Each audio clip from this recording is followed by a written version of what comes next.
Class 8 से class 9th में enter कर चुके हो।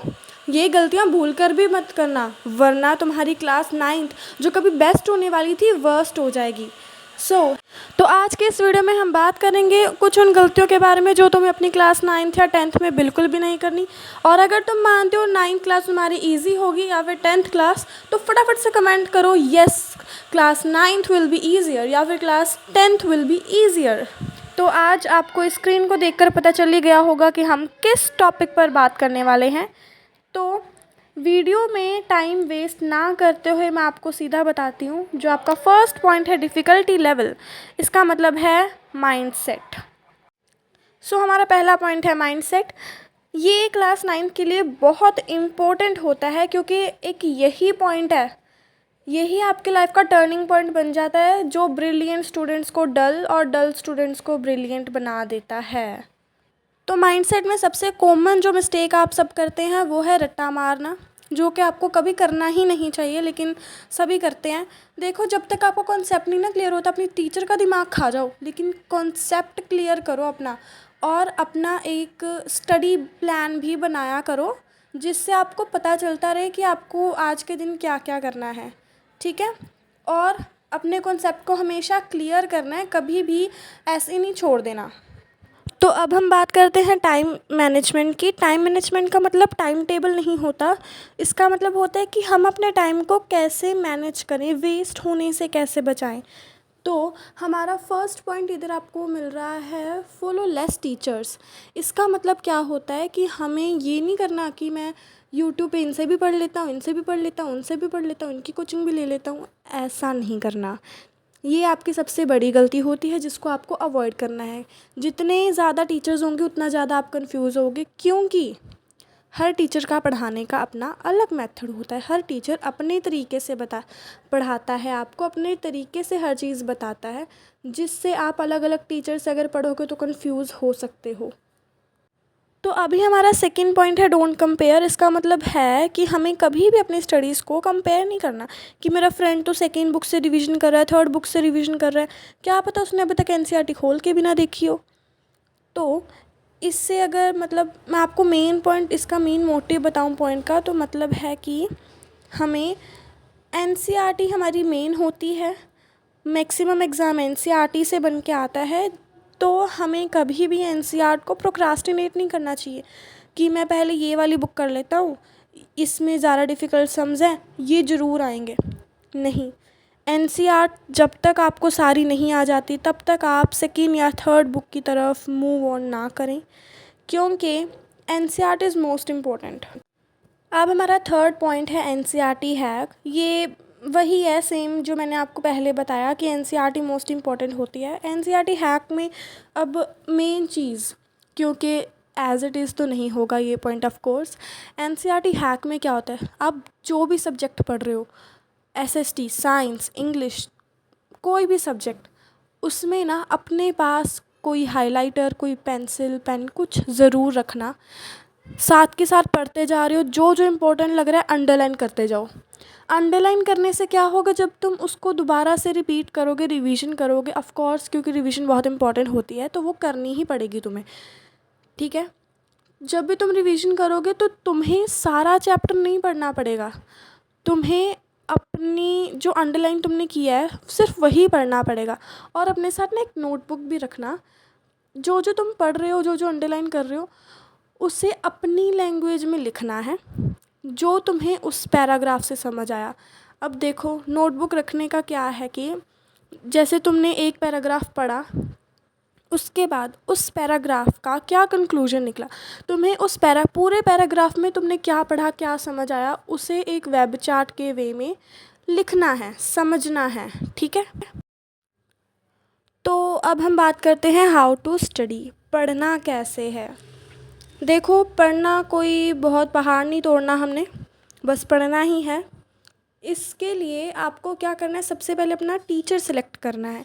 आप स्कूल के टीचर से तो पढ़ रहे हो, वो तो आपके सिलेक्टेड होते हैं, लेकिन यूट्यूब पे आप या फिर जो कोचिंग ले रहे हो वो किसकी लेनी है, यूट्यूब पे किस टीचर से पढ़ना है, आपको पहले ये सेलेक्ट करना पड़ेगा।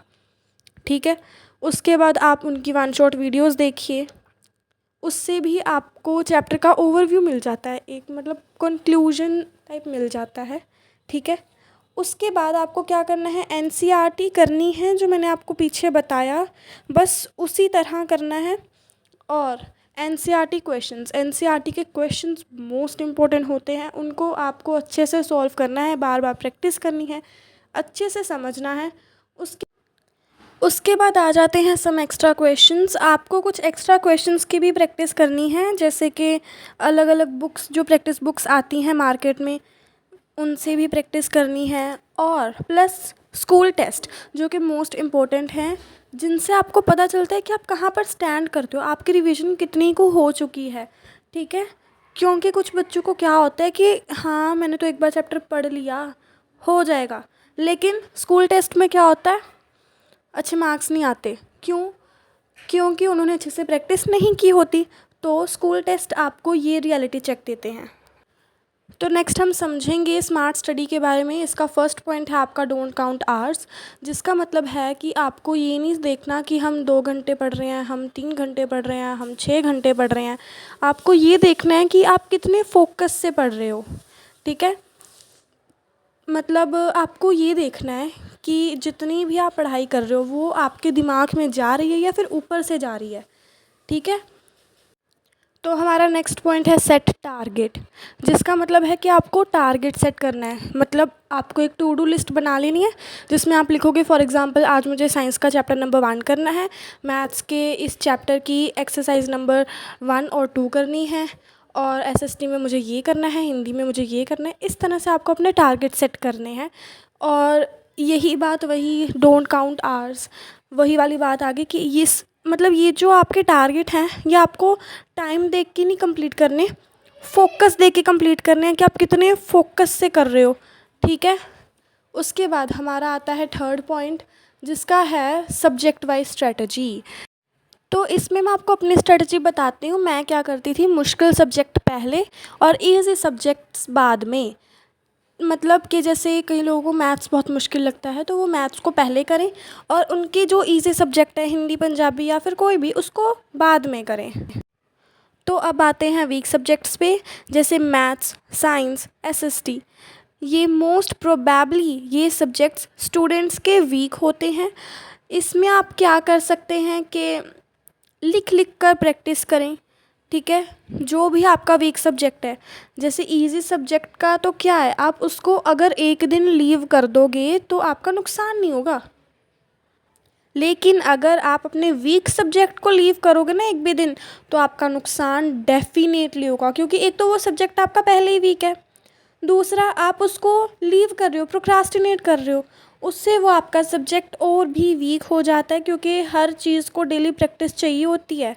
मेरा जैसे कि एसएसटी सब्जेक्ट काफ़ी वीक है, और मैं उसको डेली प्रैक्टिस करती हूँ हमेशा, ताकि मेरा वो सब्जेक्ट वीक ना बने।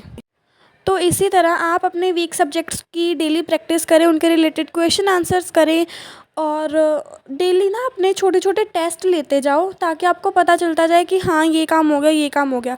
अगर आपको फिर भी डाउट है कि यार मुझे अभी तक लगता है वो क्वेश्चन याद नहीं हुआ, तो कॉपी उठाओ, तुरंत वो पढ़ो, लिखो, अच्छे से दिमाग में याद करो, समझो।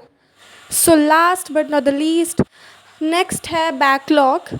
हमें कभी भी बैकलॉग क्रिएट नहीं करना। क्लास में जो भी पढ़ाया जा रहा है, घर पे आके उसकी रिवीजन करनी है, भले 20 मिनट करो, लेकिन वो जो तुम्हें स्कूल में पढ़ाया है ना, उसको वापस आके ज़रूर पढ़ना है। एंड अगर आपने मेरी बताई इन स्टडी टिप्स को अच्छे से फॉलो किया, आई एम डैम श्योर कि आपकी 90 वाली लाइन में ही परसेंटेज आएगी। अगर आप सभी ने मेरी इस वीडियो को यहाँ तक देखा है, तो उसके लिए थैंक यू सो मच। इस वीडियो को like, subscribe, share and comment किए बिना मत जाना, और मेरी तरफ से आप सभी को आपकी क्लास 9th और 10th के लिए best of luck. So okay, bye.